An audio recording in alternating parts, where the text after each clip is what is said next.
I mean, are we just like bored, spoiled children who just lying in the bathtub all day, playing with their plastic duck, and now they're just thinking, well, what can I do? Okay, yes, we are bored.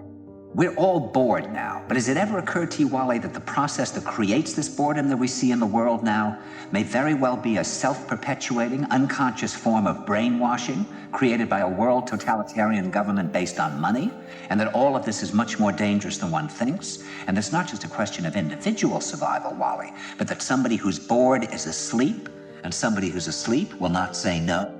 See, I keep meeting these people. I mean, just a few days ago, I met this man whom I greatly admire. He's a Swedish physicist, Gustav Bjornstrand, and he told me that he no longer watches television, he doesn't read newspapers, and he doesn't read magazines. He's completely cut them out of his life because he really does feel that we're living in some kind of Orwellian nightmare now, and that everything that you hear now contributes to turning you into a robot.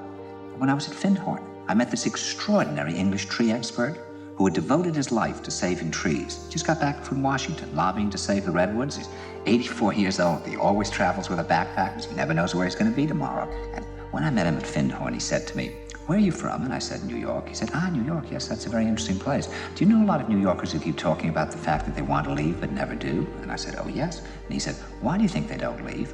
I gave him different banal theories. He said, "Oh, I don't think it's that way at all."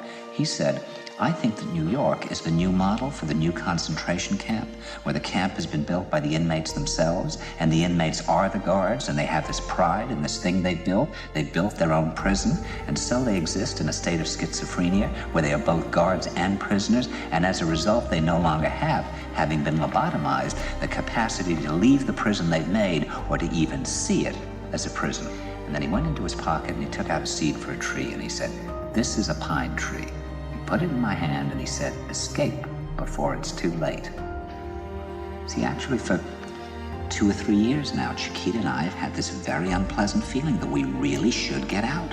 That we really should feel like Jews in Germany in the late 30s. Get out of here. Of course, the problem is where to go, because it seems quite obvious that the whole world is going in the same direction.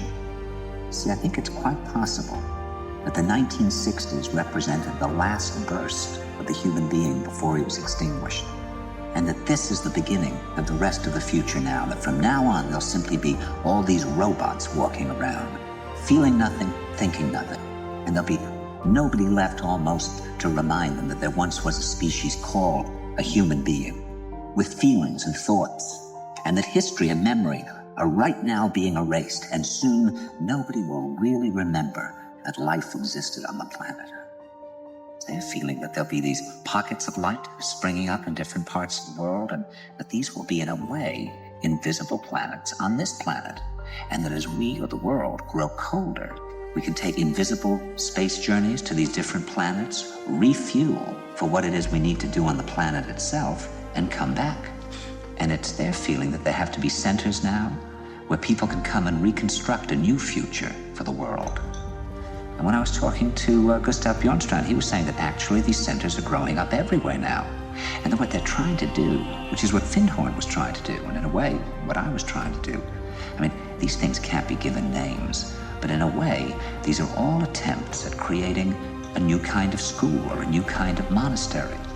And Bjornstrand talks about the concept of reserves, islands of safety, where history can be remembered and the human being can continue to function in order to maintain the species through a dark age.